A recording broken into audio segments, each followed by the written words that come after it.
let's peruse through this so we understand what we need to remember from this semester. 1, a linear regression. This is easy. Just use your calculator, you plug some data in, you find an equation, you find the correlation. Beautiful. Number 2, transformations.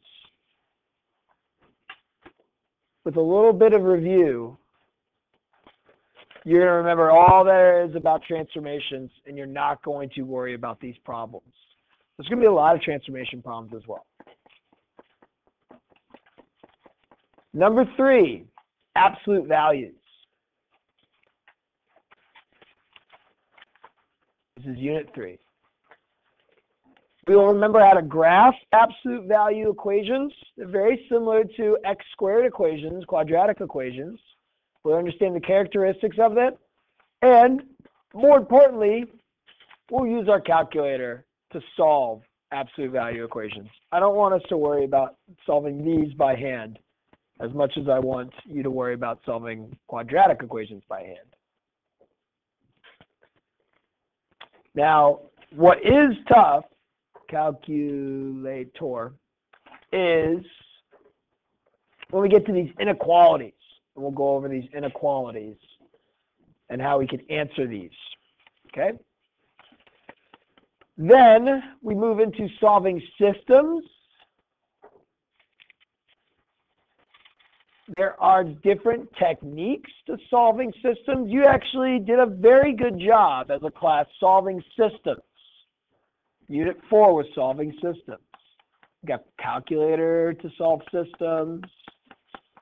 We have systems of linear inequalities. These are some tricky ones that a lot of people forgot about. We'll go over those.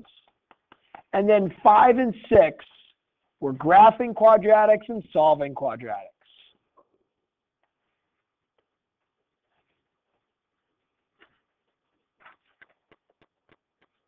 We should not be intimidated by this, but we should also not take this midterm lightly. We need to review, guys, for every single assessment. That's major. I have time to prepare you for a quiz. A quiz is just a little pinpoint, just a little couple percentage points. All of your tests are like 20% of your semester grade or 20% of your 9 weeks grade.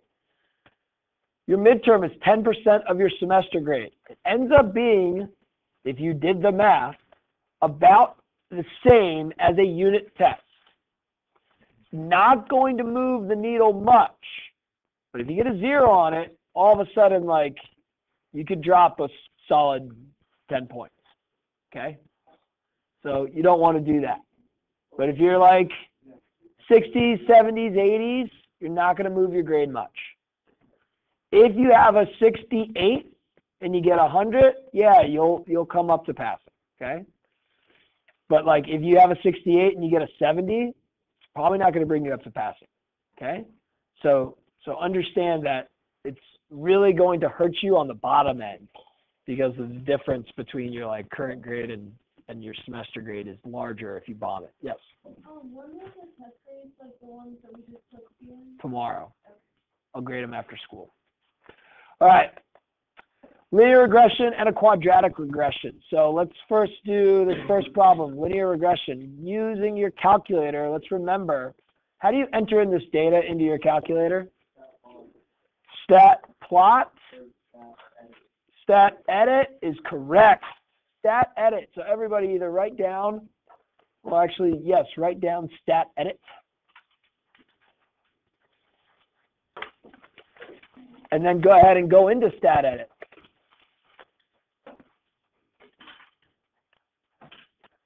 And let's type in this data. Remember, easy way to clear data, don't press delete.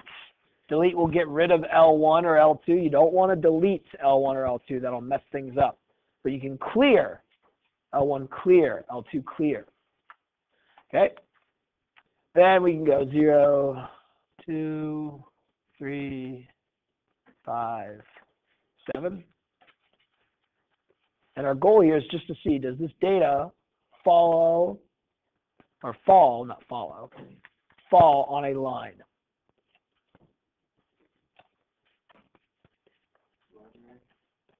Yes. After the data is entered in, we will have our calculator calculate a linear regression. Your calculator will do its best to find an equation that will fit all this data. Go to Stat, slide to the right to Calc, and then you do linreg ax plus b.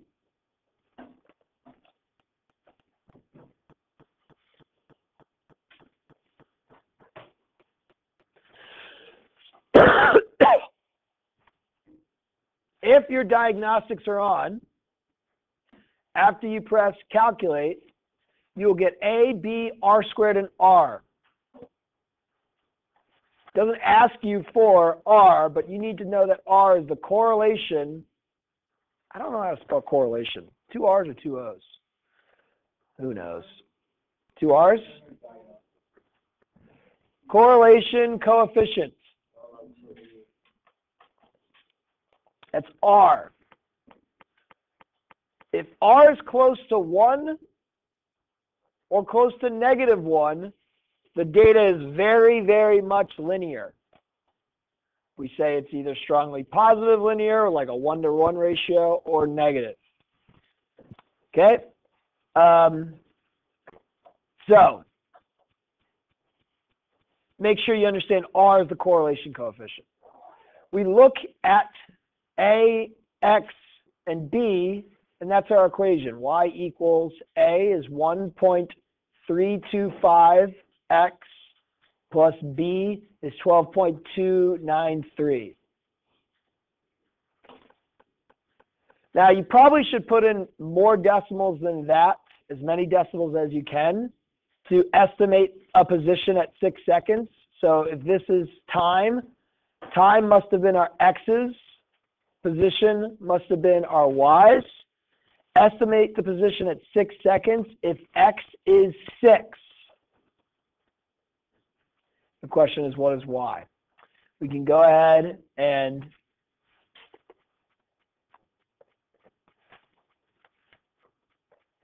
go into our home screen and type in 6 for X to solve for Y.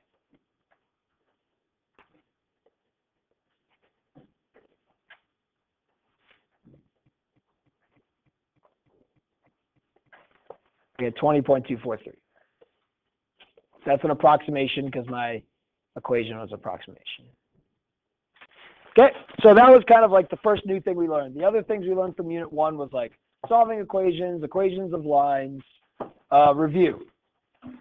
So then we switched into transformations. Now, it's all about what's happening inside my f of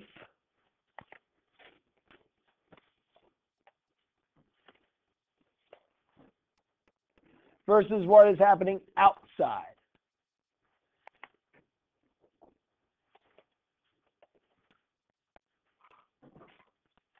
Please write this down. That way you have a little cheat sheet.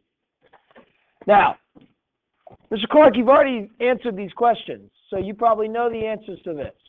If you change something on the inside of your f of, what does that transform a graph? How does it transform a graph? X's. Inside changes the X's. Now, does it change it like we expect it would? So look at this, f of x plus 4, we think, oh, take our x's and add 4 to it. Yes or no? Actually not. Inside x's opposites. If we take this x and we add it 4, it's almost like we end up saying, oh, I actually need to go to -4, and if I plug in -4, I add 4, that gives me to 0. It's like I gotta start where I end and then add 4. So if I have f of x plus 4, this is actually a shift left 4, not right 4. Please write this stuff down.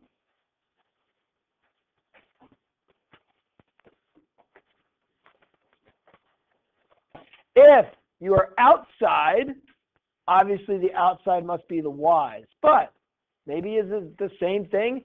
Am I going to do the opposite? So if I add 5, does that mean I go down 5? Or is it normal? Yes.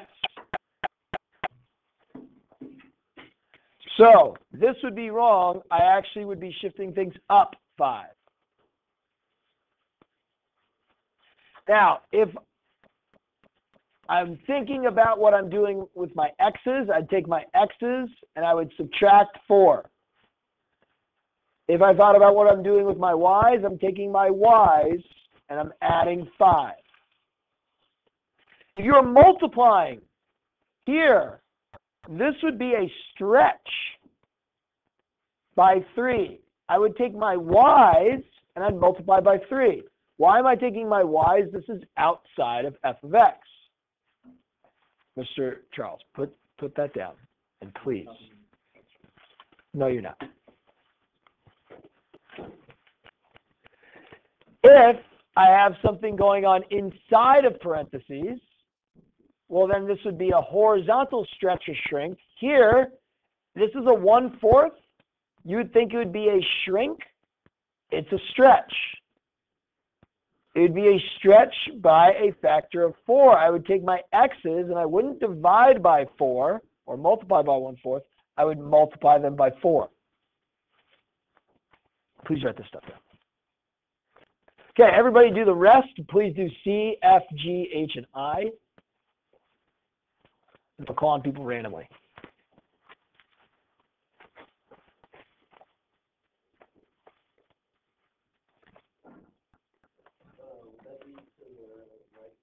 Right 2. And if I took my x's, what would I do with those x's?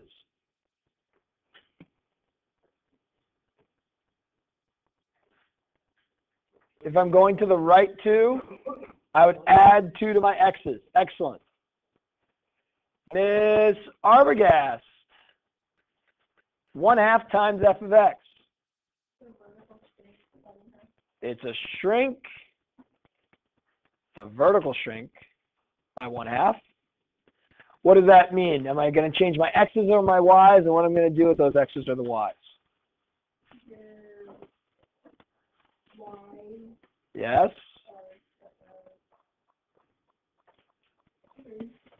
Yep. And how are you going to shrink those y's?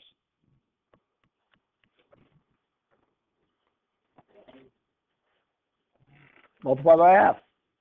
Okay?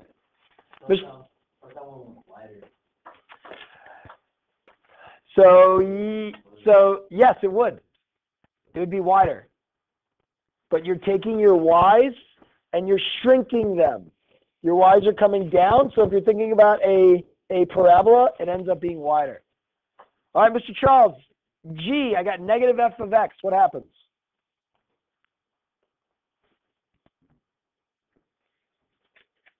What happens? Come on, you were working on this on your calculator. What happens? Is the negative inside or outside f of x? How about we just start with that? Inside or outside? Negative. Just answer me. No, is the negative inside or outside the f of x? Thank you. Okay, so I got outside. That means by adjusting my y's. Okay, so what do you think is going to happen to my graph if I have a negative f of x?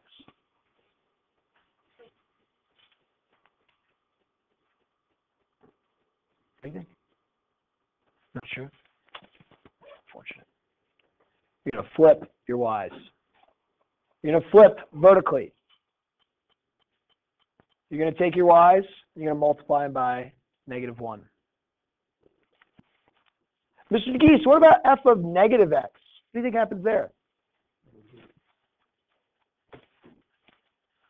You're going to take your x's, you're going to multiply them by negative 1. It ends up flipping things horizontally.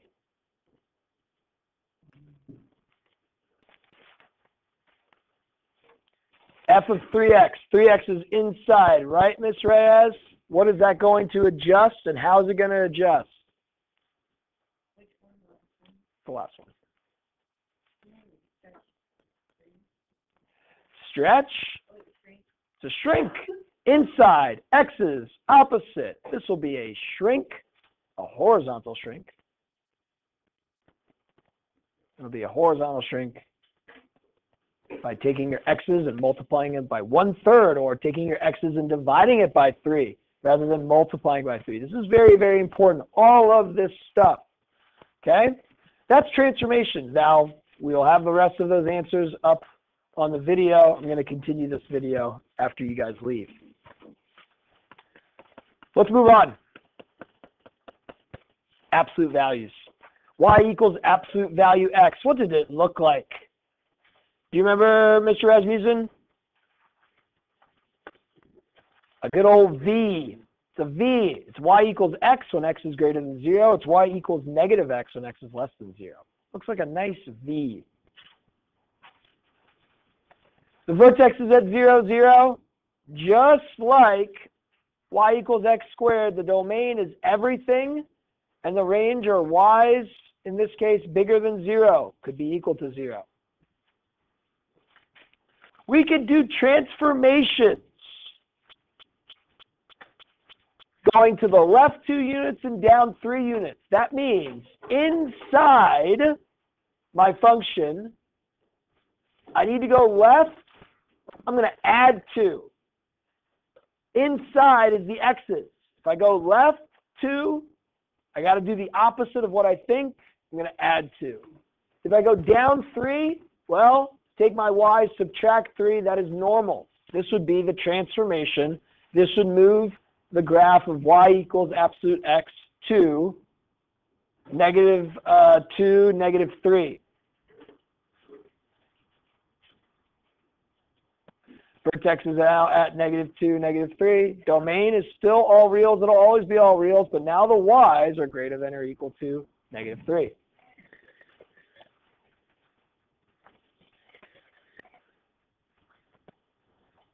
Okay, and let's go down to what tripped some of us up, equations.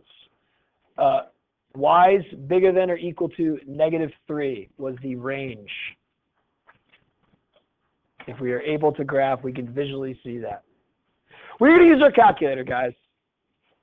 We know to solve equations, we can graph y equals one side and y equals the other side. I want you to stick to your calculator for absolute values, because I don't have enough time to review all of the other techniques. Now, how do I graph absolute value 2x minus 1? Does anybody remember how to pull up an absolute value? Math? Pop over, abs. 2x minus 1. That's going to be the absolute value of 2x minus 1. 7. What are my solutions? Yes, we can find the intersection. It's actually not at 6. It's going to be at, this one is 4. The other one is at negative 3. There are other ways to find these solutions, but I want us to just focus on these. X equals 4 and negative 3. Leave it at that. Wait, so how do you do the absolute again? Math. Pop over to num. Abs.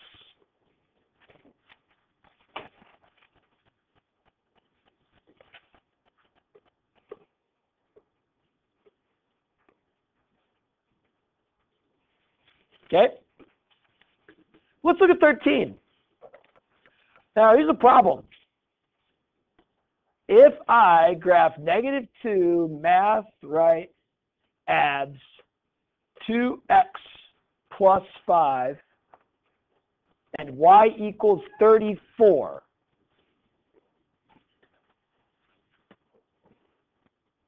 I don't see an intersection. Where's y equals 34? It's all the way up here. Adjust your window. Make sure you can be able to see the things you want to see. Maybe I put in 35. That way I can see 34. Now tell me, Mr. Black, do you see any intersections? Do you think if I adjusted my window more so I could see more graph, I would then see intersections? You would not, because it's still going to keep going down forever and ever and ever. What do you think the answer is to number 13? No solutions. Don't be deceived. If you tried to solve this by hand, and you end up getting a solution, no solutions. Now let's get to the hard ones, the absolute values. We got to remember, and we're going to draw pictures for this. If I have an absolute value graph, and I'm talking about my absolute value being greater than my number. Here's my number, here's my abs. Where is the absolute value greater than your number? Above the line. All of a sudden we have these things called inequalities, and we will have solutions that will be inequalities. We will have these x's and these x's. If I have another situation where I have an absolute value in a line and my absolute value is less than my line. If you saw it like this, where would be our solutions? Below.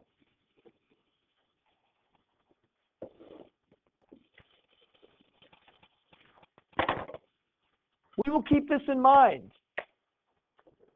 Probably the best thing to do is to subtract the 7. But if you don't, let's see. The absolute value of x minus 1, this is the left side, plus 7 and 5.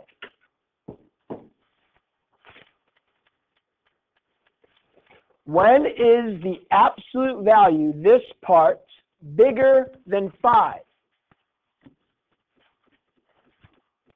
Mr. Cherba, what is the absolute value above the line? The whole time. All real numbers is correct. Beautiful. Now let's say we look at the next situation, 12 times, let's go a second, insert 12 times, oh, never mind, that's inside the absolute value. So math num, abs, 12 plus 4x, close the abs, subtract the 4, greater than 20. Now my issue here is I'm not going to be able to see 20. Put it in the tray. Yes, please. Can you put it in the tray on the desk? I would not be able to see this y equals 20 unless I adjusted my window. Maybe you zoom out. Maybe you don't. But we have to understand, when is your absolute value bigger than your number? Here. Here. You could translate that to your x-axis here and your x-axis here. If we find our intersections, I got 3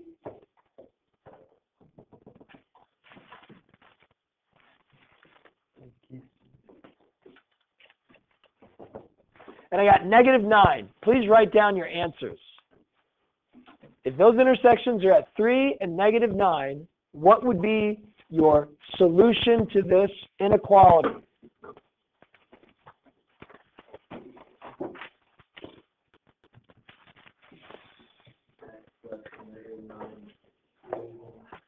That is excellent job. These x's are less than. You could say they're from -infinity till -3.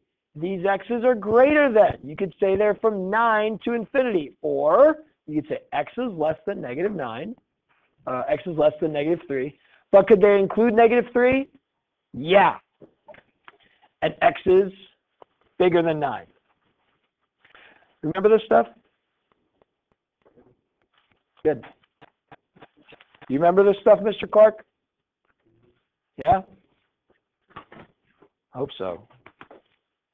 That thing just froze.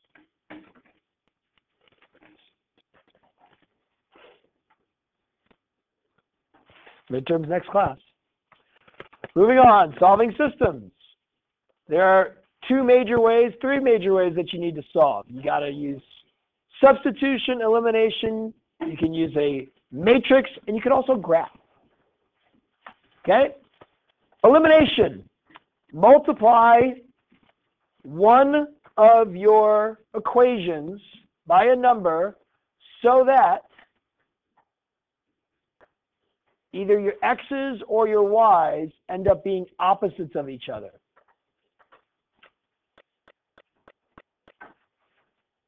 I multiply the top equation by 3 so that I have positive 9y and negative 9y. I'm then able to add my equations together to get 29x equals 36 plus 22 is 58.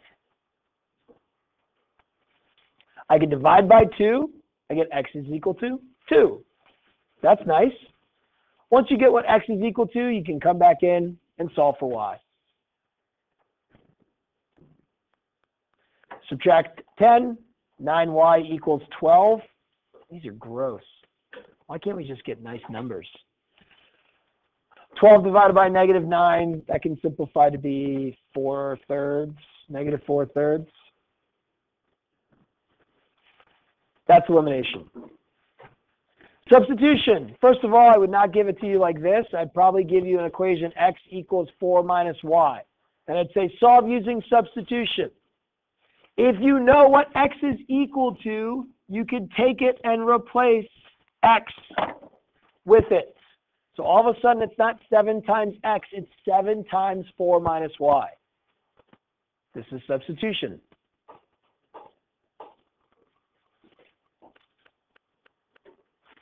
This would be the first step. The remaining steps are to solve for y, then you'll find x. I'll distribute. I got 28 plus negative 7y plus 3y equals 0. I will add my y's. I get negative 4y equals 0. I now need to solve. I bet you most of you would put an equal sign in between 28 and negative 4. You know better than that. You will subtract 28, you get negative 4y equals negative 28. Divide by negative 4, you get y is 7. Once you know what y is, you can find x. Plug it in. You get negative 3.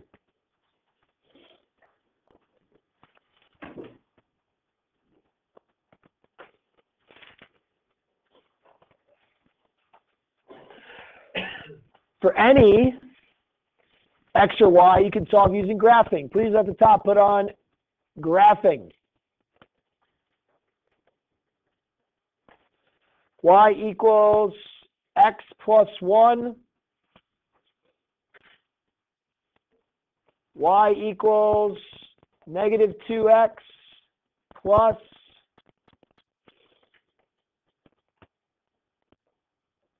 hold on, I gotta think. 7? Does that work? Yep. Okay. Please, using your graphing calculators, find the intersection between those two graphs.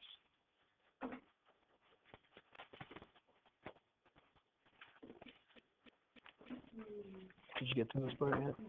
Yes, and then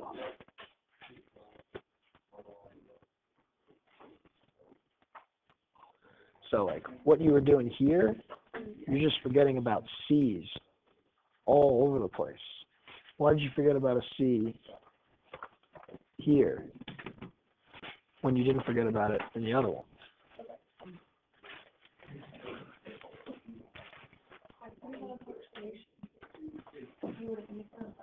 No, you always use C. If you're taking an antiderivative, you use a C.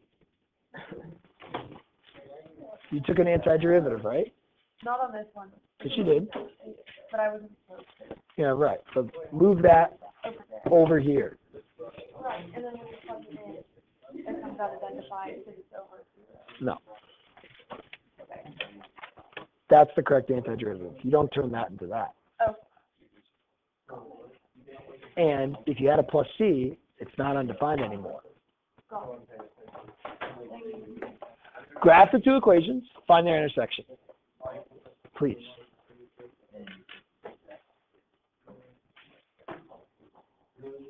Ms. Crabtree, did you find the intersection between y equals x plus 1 and y equals negative 2x plus 7? Okay, I'll wait.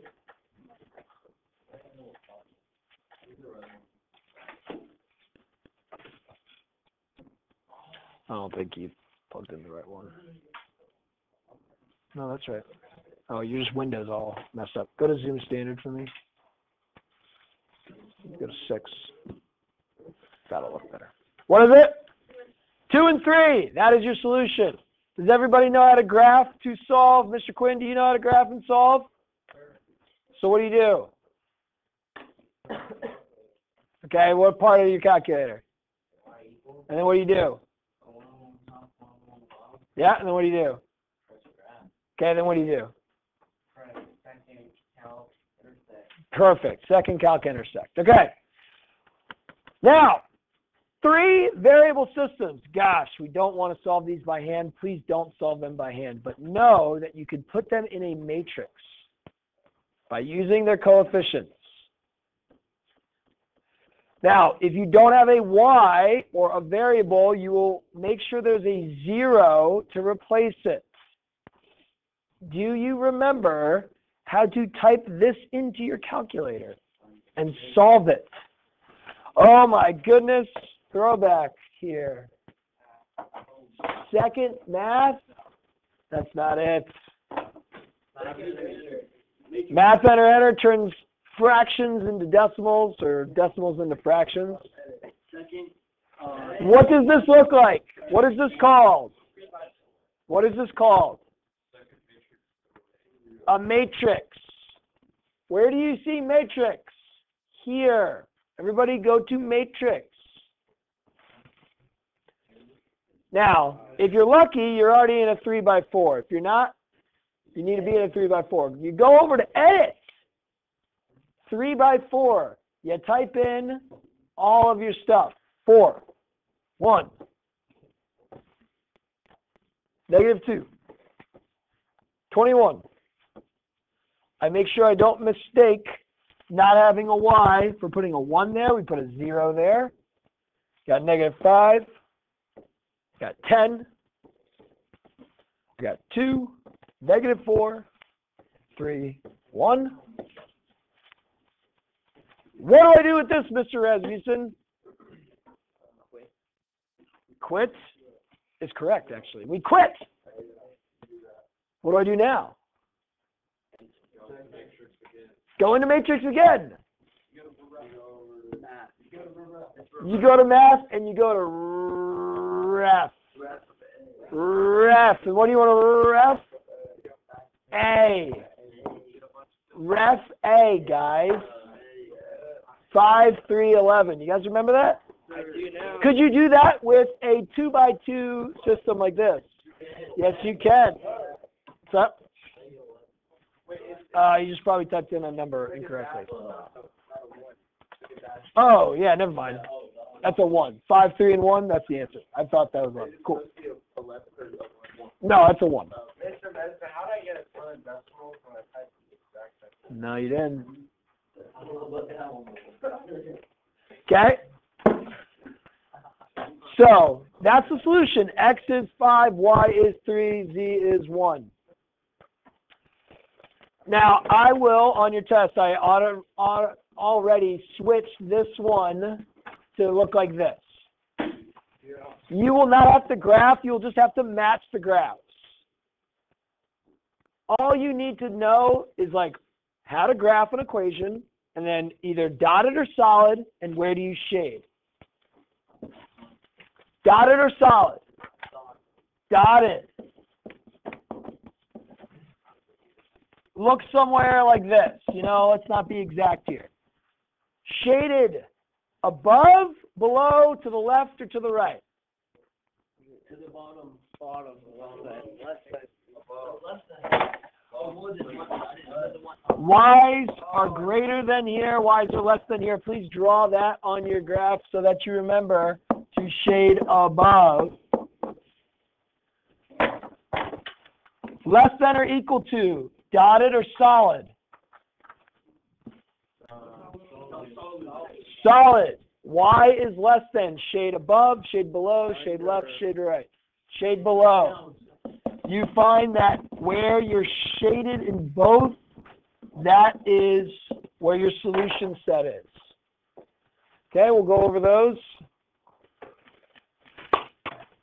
Graphing quadratics, solving quadratics. If you could use your calculator, guys, you're really going to be set up to do well on these. However, it is easy enough to find locations of vertex if they're vertex form. It is easy enough to find if it's a max or a min if you graph. Axis of symmetry goes through the vertex. You won't have to worry about directrix and focus. Isn't that nice? Where is the vertex? It's going to be at the axis of symmetry. Where do you find the axis of symmetry? From the quadratic formula, the opposite of b over 2a. X equals 1. Once you have that, you can use your calculator to find the y-coordinate of the vertex. I will walk you through that in your video. Now, one thing you don't do well at is this. Finding an equation of a parabola if you're given information about the parabola. This is what you need to do, and this is where I'm going to end things. You first of all leave A where it is, and you replace H and K with where the vertex is. Now, H is -1, K is 4. Do you remember this? Now, your midterm is all multiple choice. Do you think you could just graph all 4 options and see which one looks like the answer? Come on, please do that, okay? Let's not fail because we didn't try. Just try, okay? But if you were to do this the correct way, you see this 0.10 or the -30. These are solutions. You could plug in 0 for y. You could plug in 1 for x. You could solve for a. I get -4 equals a times 4. I'll get a is equal to -1.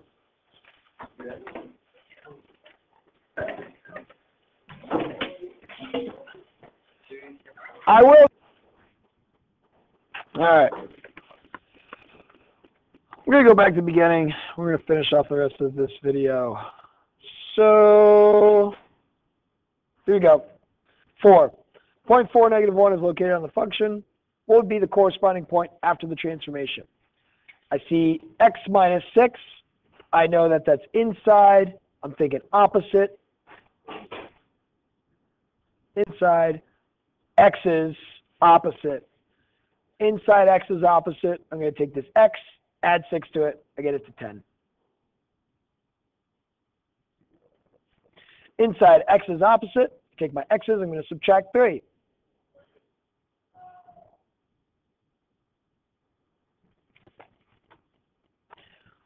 Outside, y's. Inside. Oh, this is so bad. The thing is like freezing up on me. Inside. X's opposite. Outside. Y's normal. I take my y's, subtract 2. So if I have 4 -1, it turns into 4 -3. Outside, y's normal. Take my y's, multiply them by 4. So I get 4, -4. All right, here's a bunch of function values. If I take g of 0 and I add 6 to it, I get f of x plus 6. So here's g of 0. Wait.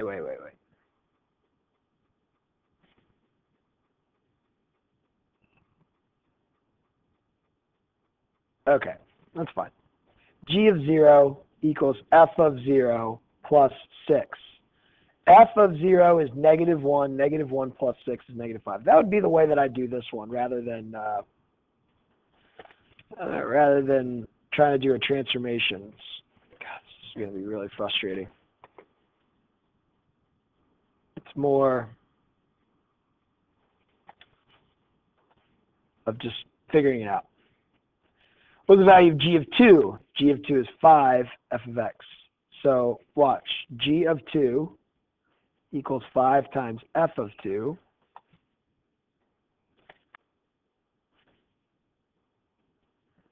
F of 2 is 2. 2 times 5 is 10. Let G be a transformation of F. What would be the function for G if F was vertically stretched by a factor of 3 and translated left 6? So vertically stretched by a factor of 3, that's outside F. I'm going to be multiplying by 3 outside of F. Going to go to the left 6. I think about subtracting 6, but inside opposite, add 6. And I get that for G of X. F is horizontally compressed by a factor of 1/4. That's kind of tricky. Reflected across the x-axis, move down 3 units. So move down 3 units. I know that is going to be -3. Reflected across the x-axis and horizontally compressed will all occur inside here. Now, since I'm compressing, I'm not going to take my x's and multiply them by 1/4. Inside, I would take x's and times -1/4 because I'm going to be doing the opposite. So it's like, since I'm compressing by this much, I need this. Knowing that it's opposite, I'm going to take my x's and multiply them by 1/4 rather than 4. That's tricky. You won't see something this tricky on your midterm. It'll mostly just be like vertical stretch or horizontal shift. Moving forward, if I take absolute x, vertically stretch it by a factor of 2 and write 4 units. Again, you'll probably have one or the other, not both. So to the right 4 units, that means don't add 4 inside, subtract 4. Vertically stretch, multiply by 2.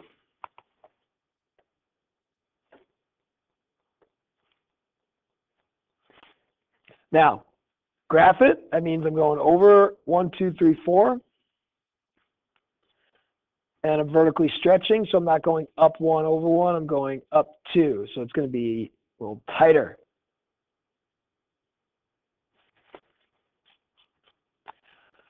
We've already done 12 and 13. Let's go ahead and move on to 14 and 15.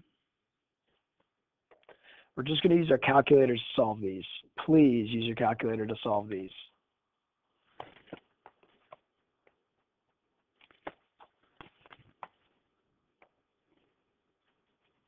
This one was no solutions.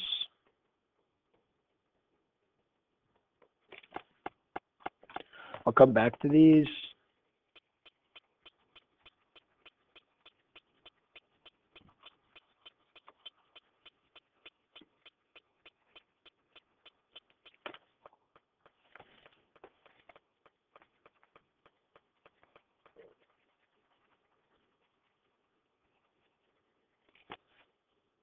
Okay, like I'm totally 100% okay. If we graph y equals the left side, 3, math, abs,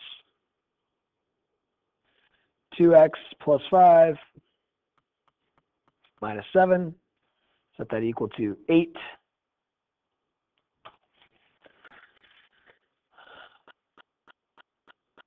Find the intersections. It's just an equal, so you don't have to worry about anything crazy. There's my first one at 0. Second calc intersect. My second one is at -5.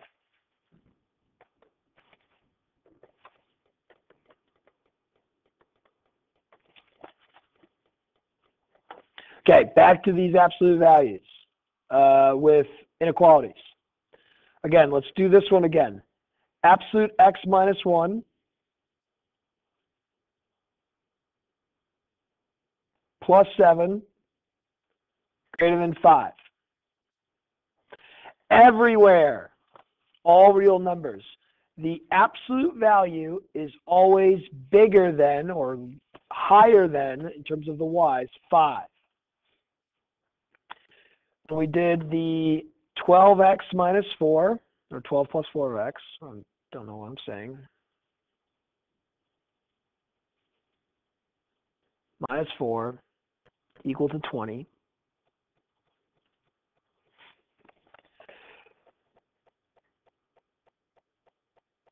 Twelve plus 4x minus 4 greater than 20. I don't see 20. You can adjust your window so that you see 20. Pop your y's up to 30. Boom. You find your intersects.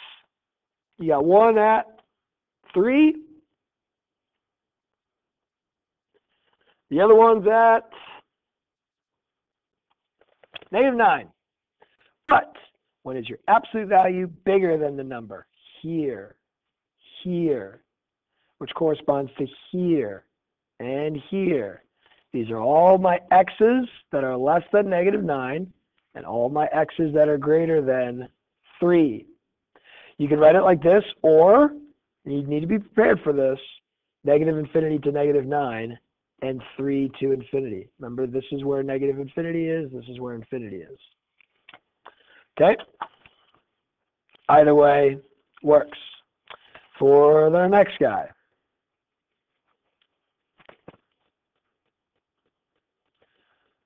For x minus 3 less than 6.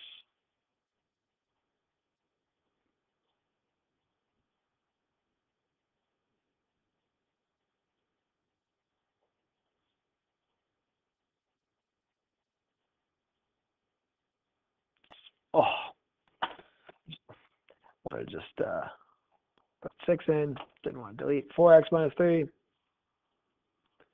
6, not 60. There we go.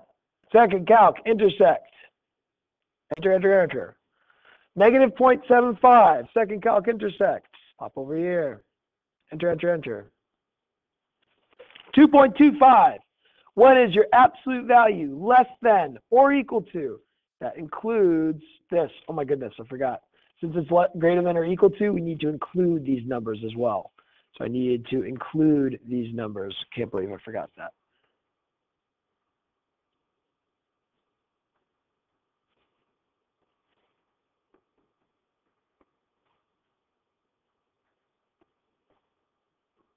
Okay. So in between 2.25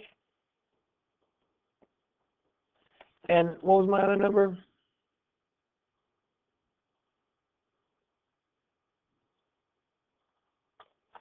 -0.75. This is one way to write it. That's probably the second way I could write it.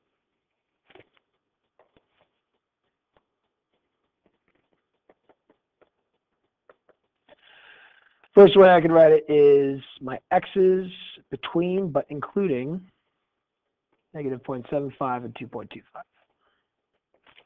Okay, those are absolute values. Talked about solving systems. We got graphing, elimination, substitution. I'll make these neater just because. What would be the first 2 steps? I would first start by identifying what variables I can easily turn into opposites. The y's I can. Got 24x plus 9y equals 12, 24, 36. I got 5x minus 9y equals 22. This is set up so that I can add the 2 equations together and things will cancel. I get 29x, then y's will cancel, and this is 58. If I divide both sides by 29, I get x equals 2. We got to understand that we're dividing by 29 to get x equals 2. Once I get x equals 2, I can plug it back into the original equation. Any of them, doesn't matter which one, and I'll find y. So I get 16 plus 3y equals 12. I'll subtract 16, I get 3y equals -4. I divide by 3, y equals -4/3. So that's why I get this solution.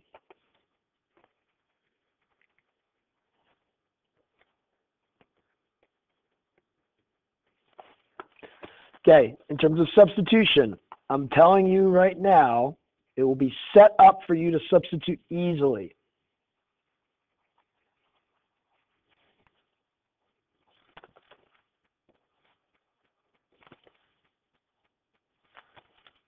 So you would not be given an equation like this because this is set up to use elimination. I dislike how sometimes we teachers do that, though it doesn't help out and it's not very accurate in terms of like what you would use when. I know what x is equal to. I could take what x is equal to, substitute it in for x. This would be 7 times 4 minus y plus 3y equals 0. 28 minus 7y plus 3y equals 0. 28 minus 4y equals 0. Don't set these equal to each other. Move the number. Negative 4y equals negative 28. Divide by negative 4, y is equal to 7. Once you find what y is, find what x is by substituting back in.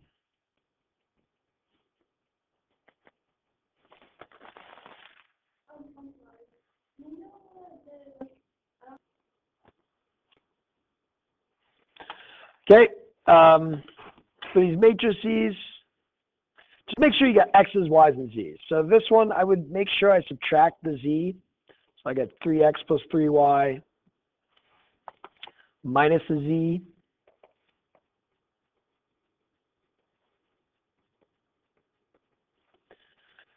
Five x plus 4y. I would subtract the 2z, add the 28. This is like just dumb that we were on your midterm. It's going to be set up for you to just use your matrix to solve. Okay. Then again, just to talk you through it. Second matrix.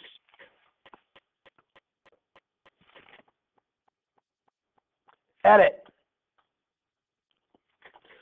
Plug in your values. 3, negative 1, 19. 5, 4, negative 2, 28. 2, negative 1, 12. Okay? Go back to matrix, or actually you got to quit. You got to ref A. If you have ref A in your calculator already, it's sweet. You can just pop up to ref A. If you don't, second, matrix, math, go down to ref,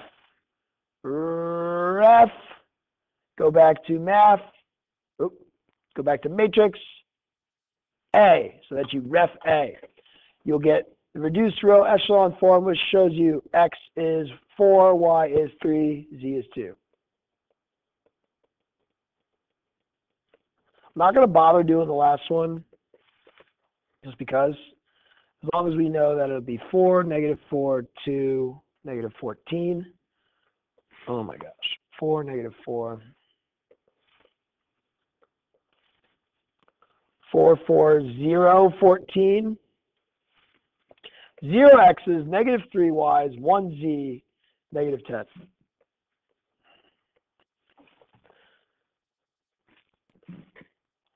Ooh. All right, whatever. We talked about shading and graphing. Let's look at the system. Festival advertisers a family of 2 adults, 1 student, and 1 child can attend for $15. Let's just call adult prices of tickets X, students Y, child Z. It's not that like adults are X. It's like the cost of tickets. Cost of tickets. So 2 adults, 1 student, 1 child can attend for $15. An adult costs as much as the cost of a child and a ticket, a child and a student. So adult costs as much as a student and a child. I got 1 adult, 2 children for $23.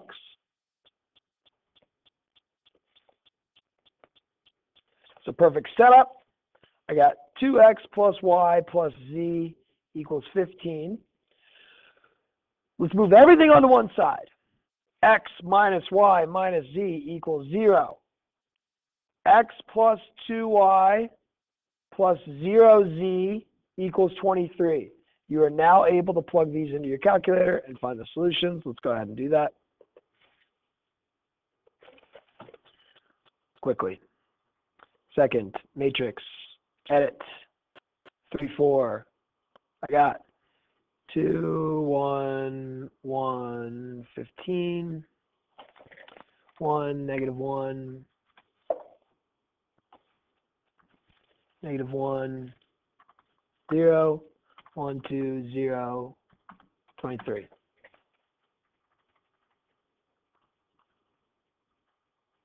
'23 didn't go in. Okay. Second quick. Second matrix. Math. Ref. What do you want to ref? A. 5, 9, -4.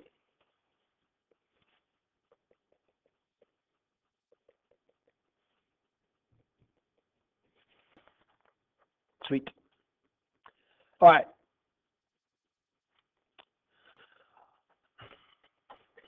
You don't have to really worry about writing the system.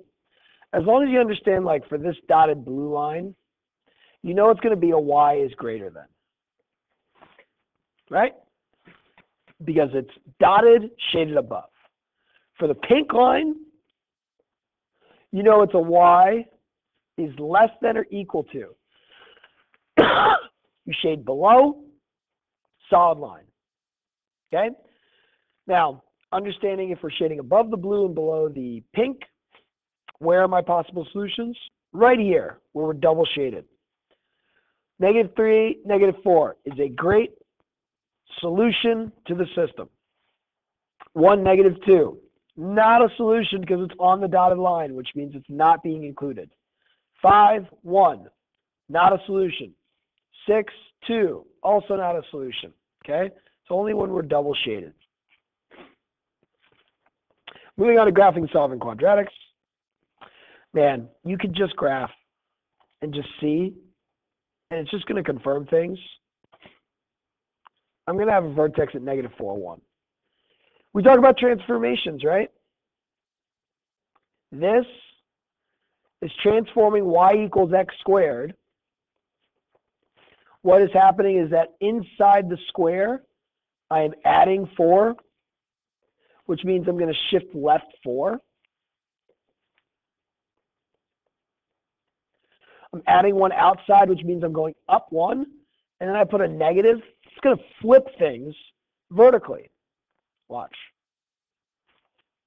Zoom standard. -4, 1.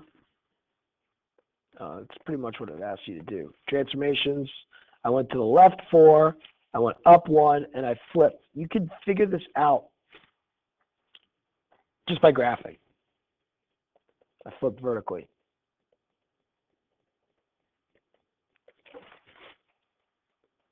Okay?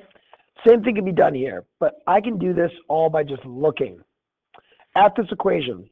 Now it comes back to understanding a x minus h squared plus k. This is helping me understand that the vertex is going to be at 2, -3. If a is positive, I'm opening up. If I open up and I have a vertex at 2, -3,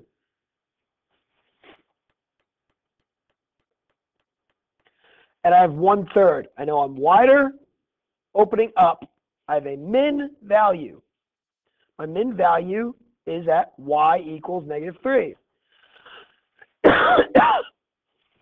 The axis of symmetry, right smack dab through the x-coordinate of the vertex. Translations,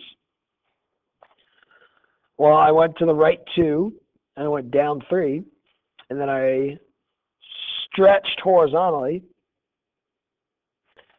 Probably you want to call this stretch or compression by what value? It's like stretch or shrink.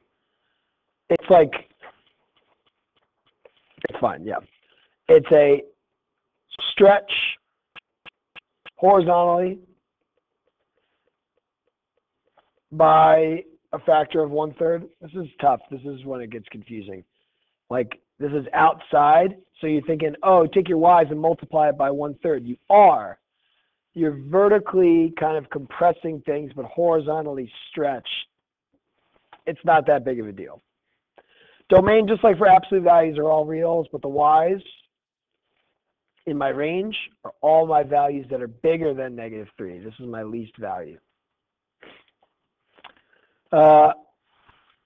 Open up or down. It's got a negative in front of A, so this is standard form. Standard form is ax squared plus bx plus c. The vertex is at negative b over 2a. It's coming from the quadratic formula. A is just like a in the vertex form. A is negative. We're opening downward. If we're opening downward, we know we have a max. The axis of symmetry is at 1. Now, this is when we can use our graphing calculator especially. Now, I can figure it out myself, but I don't even want to. I'm tired right now. So I'm going to graph. If I know the vertex is at 1, again, axis of symmetry, x equals the opposite of b over 2a, opposite of b, negative 2, 2 times a, that's just 1. Go to trace, plug in 1, it gets you to that y coordinate of the vertex. Got to remember that. So easy. That's a max. Y equals 9. Y-intercepts when x equals 0. When x is 0, y is 8. That's easy. I can plug in 0 here. Get 8. Where are the x-intercepts?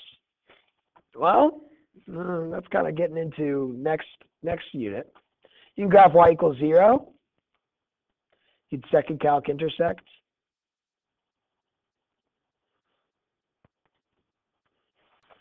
You got x equals negative 2. This is when y is 0. X-intercept is when y is 0. Okay, x equals negative 2. X equals second calc intersect.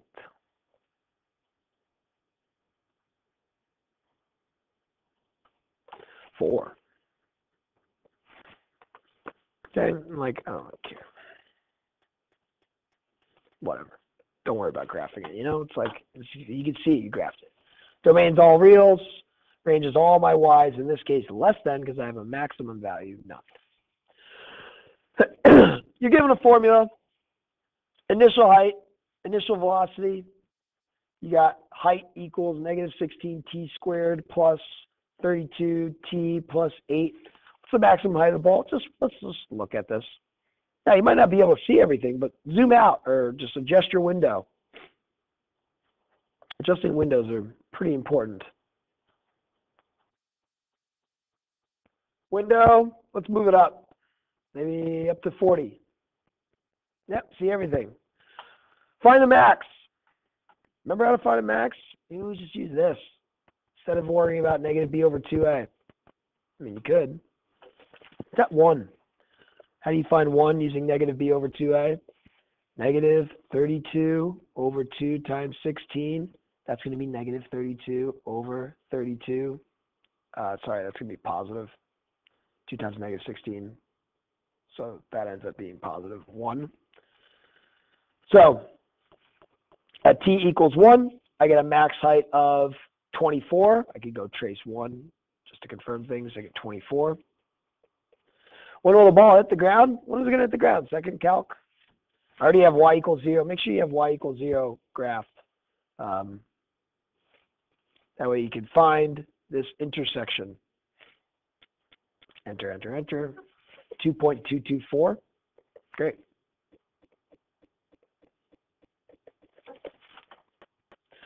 All right, now just like we did linear regressions, we also can do quad regressions. It's just a nice thing our calculator can do. You can see if our info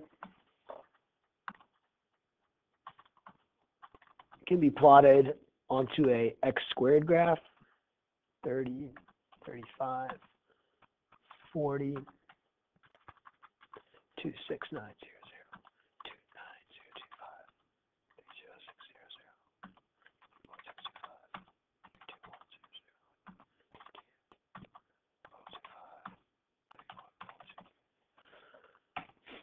Okay, we enter our data. Second calc. No, go back to stat. Stat. Calc. Quadratic. Boom. Y equals negative 11x squared plus 700x plus 21,000. Okay, what is the value of the y-intercept. So this is perfectly quadratic because r squared was 1. Value of the y-intercept is when x is 0. That's going to be 21,000. So I don't even know what we're talking about. Oh, just for the height of something else. Cool. Are we linear or quadratic? I mean, you could actually just see. We got 9 to 4 to 1 to 0 to 1 to 4 to 9. Quadratic, right? 40 to 42 to 44 to 46, 48, linear. If it's going up the same amount, linear. If it's not going up or going down the same amount, you can assume it's quadratic or a neither situation. You should be looking at second differences. Why? It's kind of a calculus reason why, but don't worry about it. Excuse me. All right, getting there. What are the zeros? It's really important. This is what we call vertex form. The zeros are not at -7 and 4. The zeros are when this equals 0. We just spent an entire unit talking about solving equations like this. It's not at the number -7 and +4. It's at the number +7 and -4. Okay? So if you were to write an equation down, like a y equals equation, and you see there's a 0 and a 0 at -1, -2, -3, -4, the equation is not x plus 1, x plus -4. It's x minus 1, x plus 4. Because if you plug in these numbers, you should get y equals 0. Very important. And that's what leads us to Unit 6, which is solving through various means. You can either factor. This is a difference of squares. What two numbers add to get 0 and multiply to get 81? You get 9 and -9. Now, if I ask you to solve, please do. You get -9 and 9. You have a difference of squares again. You can write it as 2x and it's 7 being squared. 2x squared, 7 squared. The difference of squares comes from this. Now, you will be able to use whatever technique you want to solve. So if you don't want to factor, and you want to solve this by hand, you can. You'd get the same answer as I get, which is positive and -7/2. You can use the quadratic formula. You can complete the square. You could actually graph, but if you graph and you see there's no solutions, you know there's two complex solutions. Here, the two numbers that add to get -1 and multiply to get -6 are -3 and 2. That means my solutions are -2 and 3. How I teach you to factor this: multiply A by C, you get 6.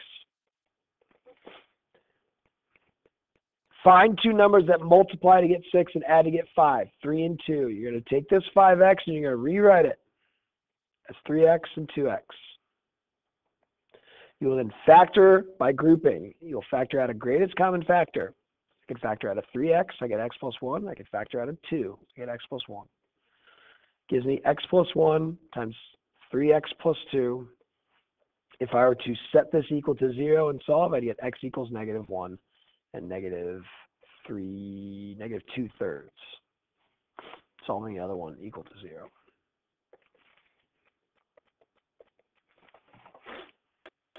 (41), same deal. Two numbers multiplied to get a times c and add to get b, -10 and +10 and -3. I'd advise you put the negative number first. It'll help. Factor by grouping. I could factor out a 3x here. I'd get a 2x minus 1. I could factor out a 5 here. I'd get a 2x minus 1. Give me 2x minus 1 and then 3x plus 5.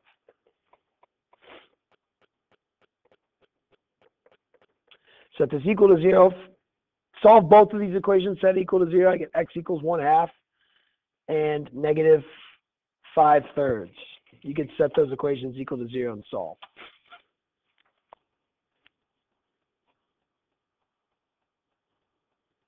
All right. More unit 6 stuff. I'm throwing this in there. X squared equals 36. Take the square root of both sides. X equals plus or minus 6. The square root of positive 36 is 6. X squared equals negative 81. X equals plus or minus 9i. Okay? Square root of 81 is 9. But if we got a negative, we need this I. It makes things easy on myself when I'm solving these. If I could factor, I'm going to factor. If I could square root, I'm going to square root. And then all others, I'm probably going to either complete the square or use the quadratic formula. I feel like you guys do better at completing the square than the quadratic formula. So we're just going to keep completing the square. Except for that guy. I could factor that guy. Anyways, I got x plus negative 2. I square rooted. This is a plus or minus 6. When I'm solving equations, I need a plus or minus. And then add 2. Make sure you add 2. I get x equals 2 plus or minus 6. 2 plus 6 is 8. 2 minus 6 is negative 4. Boom. You know, this one I'm going to complete the square. I think it's just as easy to do. Put two numbers, add to get, well, no. What is the number that I add to both sides so that this left side's a perfect square? Take the b divided by 2 squared. 12 divided by 2 is 6. 6 squared is 36. I'm going to add 36 to both sides. This factors to be x plus 6 times x plus 6. We could square root both sides. Subtract the 6. There's just not enough room to do this.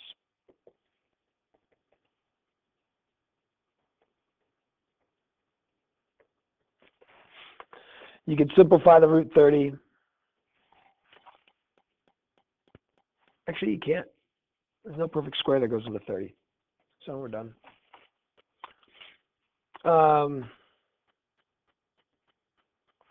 I mean, like 6x squared plus x minus 12.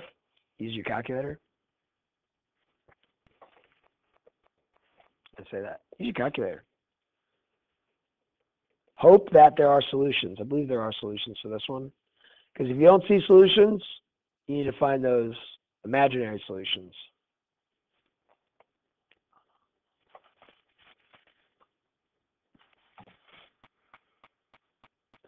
Second calc intersect.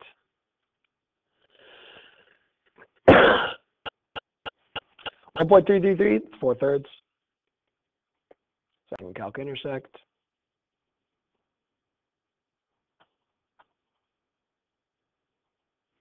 Negative 1.5. That's negative 3/2.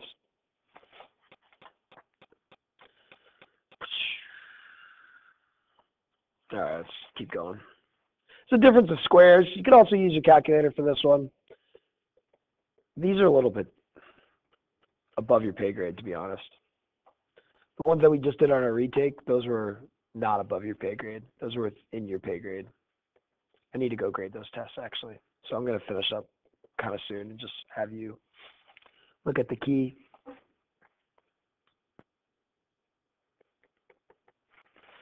How do I get 4/3 and negative 4/3? I take 3x minus 4, set it equals 0. Add 4 divided by 3. Okay, do it for the other one. If you got it equal to a number, hell. You could try to graph, but you'll find that there's no solution to this. So let's complete the square. Why not? Subtract 5. Add b divided by 2 squared. B divided by 2 is 5. 5 squared is 25. I'm adding 25 to both sides. Squared, that's equal to 20. Square root both sides. I get x plus 5 equals plus or minus root 20. That simplifies to be root 5 root 4, which is 2 root 5. Subtract the 5. I get negative 5 plus or minus 2 root 5. That's a what? So there is an answer here. What happened? Oh, it's an answer, but it wasn't x squared plus 10x. Oh yeah, I guess x squared plus 10x does go below the x-axis. X squared plus 10x. Problem with solving with your calculator in this situation is you're going to get decimals. We don't want decimals. We want these exact answers. So this is why we're going to have to use this technique. Oh man, look at this. Divide everything by -4. Oh yeah, I'm doing that. X, no, can't. I'm thinking 5 and -1, but that's going to be -5 or -5 and 1. So complete the square. Look at x squared minus 4x equals -5. Add 4 to both sides. That works. I get x minus 2 squared equals -1. Square root both sides. X minus 2 equals the square root of -1, which is plus or minus I. I mean, it's not plus or minus. It's the plus or minus that comes from the square root of this squared. Add the 2. X equals 2 plus or minus I. I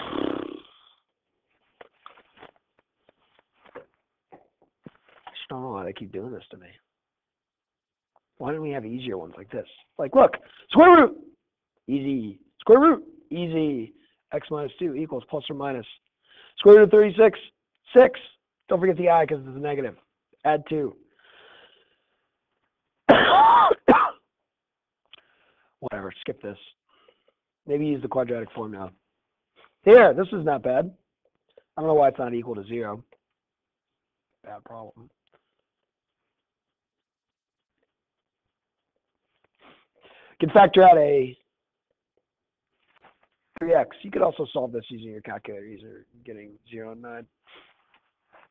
Oh, you guys stink at this. If you're adding, just pretend like the parentheses don't exist. Please, just get rid of them. Get rid of them. Get rid of them. 8 plus 5, 13. Negative 3i plus 4i, positive I. If you have to subtract this quantity, you have to distribute this negative. Now, get rid of the parentheses. 3 minus 7, -4. Negative 7i plus -2i, -9i. 6 plus I times 10 minus 12i. Oh, why are these numbers so big? I'm changing it. 1 plus 2i. 6 times 1, 6. 6 times 2i, 12i. I times 1, I. I times 2i, -2i, is -2i squared. 12i plus I is 13i. -2i squared is minus 2 times minus 1. We remember that I squared is -1. This turns into 6 plus 13i plus 2. That turns into 8 plus 13. 7 times 7, 49. 7 times -I, -7i. I times 7, 7i. I times I. -I is -I squared. This is interesting. These go away. I squared is -1, but make it a negative. It'll end up being 49 plus 1, which is 50. Cool. 7 plus I, 7 minus I. It's 49 minus I squared. That's 49 minus -1. That's 50. Vertex is 4, 6. 1, 2, 3, 4. 1, 2, 3, 4, 5, 6. You don't have to worry about this. Focus is at 4, 3. 1, 2, 3. So P is 1, 2, 3. We're going to open downward. Y equals -1 over 4P. I don't know what the equation was. X squared. Oh, X minus H squared plus K. Boom. You don't have to worry about this for your midterm. I'm done. I'm toast. I'm tired. I hope we watch this. I hope we study a little bit, you know? I don't think this stuff is that hard, but you do have to remember it. Absolute values, make sure you practice these. Transformations, don't mess up on transformations, okay? We should do well, but there's some stuff that we can't just rely on our calculator on. We have to remember. All right? Thanks.